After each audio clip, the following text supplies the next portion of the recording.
मृत्युंजयां सस्मरे मृत्युंजय महादेवा त्राहि मां शरणागता जन्म मृत्यु। कि मक्खन को आप अग्नि के सामने रखो वो पिघल जाता है, अपने आप पिघल जाता है थोड़ा। संत का हृदय क्या होता है कि दूसरे के दुख देख के उनका हृदय पिघल जाता है। जो संतों के जो इष्ट है भगवान, वो जब संत पिघल सकते हैं, जब संत कष्ट भक्तों के दुखों को देख, वो कष्टों को देख के पिघल सकते, तो भगवान कैसे नहीं। तो भगवान संत के हृदय में समाये हुए हैं, परमात्मा संतों के हृदय में समाये हुए हैं। इसलिए हमेशा संत की वाणी हमें कल्याणकारी, क्योंकि अब तो कलयुग है, थोड़ा सोच समझ के गुरु भी उसी प्रकार बनेंगे। नारद जी बोलते हैं, हे राजन, जलंधर ने हमारे वहां पहुंचने पर बहुत आदर सत्कार किया, फिर भक्ति भाव और श्रद्धा से पूजन करके विनती करने लगे कि हे महाराज, कहिए आपका आगमन किस अभिप्राय से हुआ है, मेरे लिए क्या आज्ञा है। हमने कहा कि दैत्यराज में कैलाश पर्वत पर गया था, वहां पार्वती सहित शिव अवधूत और उनका वैभव देखकर मैं चकित रह गया। अब तीनों लोगों का भ्रमण करते हुए मैंने यहाँ आकर आपकी समृद्धि भी देखी, आपकी और शिव की समृद्धि वैभव में इस प्रकार का कोई अंतर नजर नहीं आता। केवल तुम्हारा वैभव स्त्री रहती है, कामदेव के शत्रु राग रहित अंग पर भस्म लेपन करने वाले शिव जी के पास स्त्री रत्न के रूप में श्री पार्वती जी हैं। ये माना कि तुम्हारे पास भी अनेक सुंदर स्त्रियां हैं, परंतु उनमें से एक भी ऐसा नहीं कि जिसकी तुलना पार्वती जी से किया जा सके। अतः आपका स्त्री रहित ये अधूरा वैभव देखकर ये निश्चित हुआ कि शिव के समान सारे ब्रह्मांड में किसी का वैभव नहीं है। तो इस बार गोवर्धन में 56 भोग का आयोजन किया जा रहा है, ये बड़े सौभाग्य की बात है। तो इसमें पात्र कीर्तन मंडली द्वारा पात्र उपलब्ध कराया जा रहा है। केवल पात्र में आपको उस चीज को भरना है कि जो आपकी पर्ची में निकलेगा। पात्र यहाँ से ले जाना है, वहां से घर से भर के ले आना है।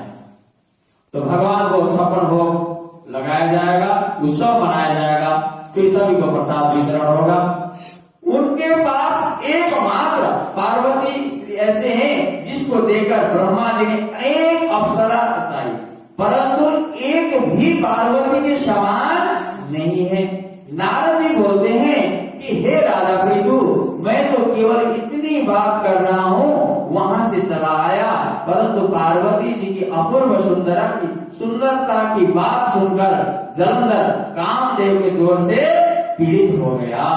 और उसी समय राहु को बुलाकर कहा कि तुम अभी कैलाश पर्वत पर जाकर शिव को हमारी आज्ञा सुनो और कहो कि त्रिलोकी के राजा अति पराक्रमी जलंधर ने आज्ञा दिया है कि 3 लोक के नाथ और सब रत्नों से स्वामी के अतिरिक्त शमशानवासी तथा नर मुंडों की माला धारण करने वाले और जटाजूटधारी अवधूत के पास पार्वती जैसी परम सुंदर स्त्री शोभा नहीं देती।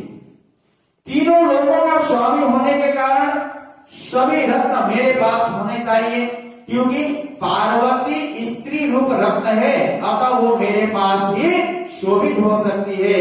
दैत्यराज जलंधर की आज्ञा सिर धार राहु उसी समय चंद्रमा के समान उज्जवल कैलाश पर्वत पर जा पहुंचा और अपनी भयानक दृष्टि से देदीप्यमान कैलाश पर्वत को काला कर दिया। तब भगवान शिव के द्वारपाल नंदी द्वारा रोके जाने तथा शिव के सम्मुख उपस्थित किए जाने पर राहु ने दैत्यराज जलंधर की उपरोक्त आज्ञा सुना दिया। नारद जी बोले कि हे राजा प्रभु, राहु की ये बात सुनते ही महाशिव की दोनों भ्रुकुटियां कमान के समान हो गई। तब उनकी भौवें में ऐसा एक भयंकर पुरुष उत्पन्न हुआ जो सिंह के समान मुंह वाला था। उसके लाल लाल अग्नि के समान विकराल नेत्र थे और उसके सारे शरीर पर बड़े बड़े बाल खड़े हुए थे। उत्पन्न होते ही वो विकराल भयंकर मुख फैलाकर राहु को खा जाने के लिए लिए आगे बढ़ा तो राहु भी भयभीत होकर कहने लगा कि हे देवों के देव महादेव, एक तो मैं ब्राह्मण, दूसरे भूत के रूप में आया हूं, अतः आप कृपा करके मुझे मत मारिए। राहु की ये बात सुनकर भगवान शंकर ने उसको आकाश में फेंक दिया। तब वो भयंकर पुरुष राहु को छोड़कर शिव जी के पास आ गया, अनय विनय करने बोला कि मैं भूखा हूं, कृपया मुझे कुछ खाने को दीजिए। तब शिव जी ने कहा तुम अपने हाथ पैरों को खाओ। शिव की आज्ञा पाकर वो अपने हाथ पैरों से सारे धड़ को खा गया। जब केवल मुंह ही शेष बचा तो भगवान शंकर ने प्रसन्न होकर कहा तुमने मेरी आज्ञा का पालन किया है, इसलिए तुम्हारा नाम कृतिमुख प्रसिद्ध होगा और आज से तुम अपने द्वारा बार नियुक्त किए करता हूं मैं। पहले पूजा तुम्हारी होगी, बाद में हमारी तुम्हारी पूजा के बिना हमारी पूजा निष्फल रहेगी। क्योंकि भगवान शिव की पूजा ऐसा है कि सभी ग्रह सूर्यादि नवग्रह भगवान शिव की ही आदेश से दंडित करते हैं। तो भगवान शिव की पूजा करने से नवग्रह भी अपने आप शांत होता है। जीवन में गृहस्थी को भगवान शिव की पूजा करनी चाहिए। तो भगवान शिव के परिवार में क्या है कि इनके जो वाहन एक दूसरे के परम शत्रु हैं, लेकिन इसमें क्या सीख मिलती है कि परिवार का मुखिया कैसा होना चाहिए, जो कि सबको समान दृष्टि से देखे, समान भाव से लेकर चले। और भगवान शिव की पूजा, माँ पार्वती की पूजा किया जाए तो दाम्पत्य जीवन में कभी दिक्कतें नहीं आती। आजकल जो तलाकें, शादी हुई नहीं के तलाक की पेपर शुरू हो जाती है, क्योंकि शास्त्रों, ये हमारे शास्त्र में तलाक नाम का कोई शब्द है नहीं। संबंध यहाँ तो 7 धर्मों का रिश्ता बदला जाता है। यहाँ तो शादी हो गई, मायके घर पहुंचे नहीं, आधे तलाक की पेपर शुरू, ऐसे नौबतें आ रही है आजकल। उधर राहु आकाश से बलवर देश में जा गिरा।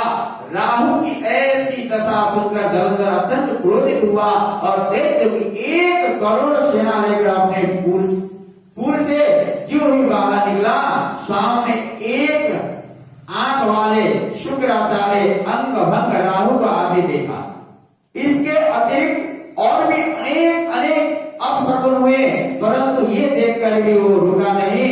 तब वो अपार दैत्य सेना सारे आकाश दल बादल की भांति छा गई। जब देवताओं ने दैत्यराज जलंधर को अपार सेना से कैलाश पर चढ़ाई करते हुए देखा, चुपचाप इसकी सूचना शिव जी को दे दिया। खबर पाते ही शिव जी महाराज ने जो ही विष्णु भगवान का स्मरण किया, तत्काल स्मरण करते उपस्थित हो गए। तब शिव जी ने कहा भगवान, आपने देवताओं को पीड़ा देने वाले इस महादैत्य को क्यों नहीं मारा? इतना ही नहीं कि आप स्वयं लक्ष्मी सहित उसके घर में विराजमान हो गए, आखिर इसका क्या कारण है? तब विष्णु भगवान ने उत्तर दिया कि हे महादेव, आपके अंश से उत्पन्न हुआ और फिर लक्ष्मी जी का भाई भी है, इसी कारण हमने उसको नहीं मारा है। अस्तु, ये महादैत्य आपके ही हाथ से मारा जाएगा। भगवान विष्णु की ये बात सुनकर शिव जी ने कहा कि ये तेजस्वी दैत्य हमसे भी ऐसे नहीं मारा जाएगा, अतएव इसको मारने के लिए आप अपना तेज देने की कृपा कीजिए। शिव के वचन सुनकर श्री विष्णु भगवान सहित समस्त देवताओं ने अपना अपना तेज दे दिया। तत्पश्चात शिव जी महाराज उस तेज को इकट्ठा करके ज्वाला मारे सुदर्शन चक्र और एक वज्र बनाकर जलंधर से युद्ध करने को तैयार हो गए। कितना बलशाली था जलंधर। तो भगवान शिव को भी नारायण का, सभी देवताओं का तेज लेना पड़ा, शक्ति लेनी पड़ी। शिव जी के तैयार हो गए, शिव जी के भूत गणों की सेना में समस्त देवता गण भी सम्मिलित हो गए। उधर जलंधर अपनी सेना सहित कैलाश के समीप जा पहुंचा और इधर कृतिमुख, नंदी आदि समस्त गण तथा देवताओं की सेना भी युद्ध क्षेत्र में आ डटी। इसके पश्चात देवता और जलंधर का ऐसा घोर संग्राम हुआ जिससे समस्त भूमंडल कंपायमान हो गया। युद्ध के मैदान में जितने दैत्य मारते, दैत्य गुरु शुक्राचार्य ने अपनी संजीवनी विद्या से युद्ध कर देते थे। ये दृश्य देख भूतादि गणों ने शिव जी के प्रश्न जाकर उनसे संपूर्ण वृत्तांत सुनाया, तब शिव जी ने गंधरा के समान मुख वाली महाभयंकर तालजंगा नामक एक कन्या अपने मुख से उत्पन्न किया।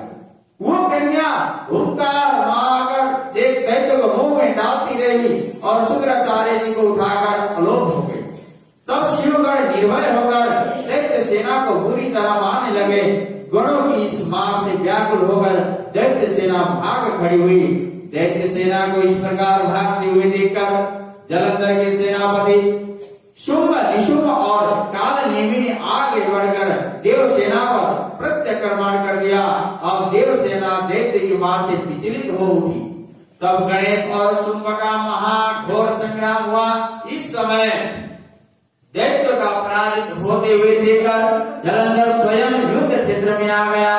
उसे देख देवसेना की ओर से वीरभद्र ने जलंधर और अनेक प्रहार किए। तब जलंधर क्रोधित होकर अपना परिघ उस पर मार दिया और उसके रथ की ध्वजा काट दी। फिर देवसेना पर भयंकर बाण वर्षा करके उसमें भगदड़ मचा दिया। अपनी सेना की ये दशा देखकर स्वयं शिवजी वृषभ बैल पर सवार होकर युद्ध क्षेत्र में आ गए। उन्होंने तीव्र बाणों की वर्षा प्रारंभ कर दी। शिवजी के प्रहारों से दैत्य सेना इस प्रकार भागने लगी जैसे कार्तिक मास के व्रत से पाप समूह भाग जाता है। उसी समय शिव जी ने अपने बाणों से खंडकरोमा का शीर काटकर पृथ्वी पर गिरा दिया। इसके पश्चात ज्यों ही जलंधर आगे बढ़ा, शिव जी ने उसके रथ के घोड़े तथा सारथी को मार गिराया। जब जलंधर खड़ग हाथ में लेकर पैदल ही शिव जी की ओर दौड़ा, शिव जी ने तत्क्षण आगे बढ़कर एक मुक्का उसकी छाती में मारा, जिससे दैत्य का विहार हो गया। इस प्रकार जलंधर ने देखा कि शिव अजय है। ये तो उसने गंधर्व माया रची। गंधर्व तथा अप्सरा युद्ध क्षेत्र में नृत्य और गायन करने लगी। शिव जी भी इस माया में फंसकर नाचने तथा गाने लग गए। ये माया कैसी चीज है, भगवान उस माया में पड़ गए। तो इसलिए ये माया रूपी संसार ऐसा है, इसमें छूटना पड़ा है। जन्मदिन से बता हुआ बात, आप हथकड़ी लग गई तो आप 10 साल 12 साल में जंजीर से बच गए तो छूट जाओगे। तो माया रूपी ऐसा संसार है कि जीवन में आप इस पे छूट नहीं पाओगे। शिव जी गायन करने, शिव जी भी इस माया में फंसकर नाचने लगे, गाने लगे। शिव जी को इस माया में फंसकर देखकर जलंधर महादेव जी का रूप धारण कर पार्वती के पास आ गया और उनका सुंदर रूप देखकर कामोद हो गया। पार्वती जी शिव जी को आया देखकर खड़ी हो गई, परंतु तुरंत ही इस राक्षसी माया को समझकर वहां से अंतर्ध्यान हो गए। तब निराश जलंधर पुनः युद्ध क्षेत्र में आ गया। उधर जलंधर के चले जाने पर पार्वती जी ने जीव भगवान का विष्णु का स्मरण किया। तब तत्काल उपस्थित हो गए और उन्होंने जलंधर के शीघ्र मारे जाने का आश्वासन दिया। फिर विचारने लगे कि जलंधर ने स्वयं ही अपनी मृत्यु का रास्ता बता दिया है। ये कृष्ण वृंदा के पतिव्रत धर्म के कारण ही नहीं मर रहा है। अतएव देवताओं तथा अपने भक्तों की रक्षा करने के लिए हमको वृंदा को धर्म से दिगाने का घोर कर्म करना चाहिए। वृंदा के पति धर्म को नष्ट करना चाहिए, क्योंकि ऐसा नहीं किया जाए तो ये दुष्ट नहीं मरेगा। इतनी देर में शिव जी भी राक्षसी माया से मुक्त हो गए और जलंधर को आया देख उस पर बाण की वर्षा करने लगे। बल कार्तिक महात्म्य की, तुलसी मैया की।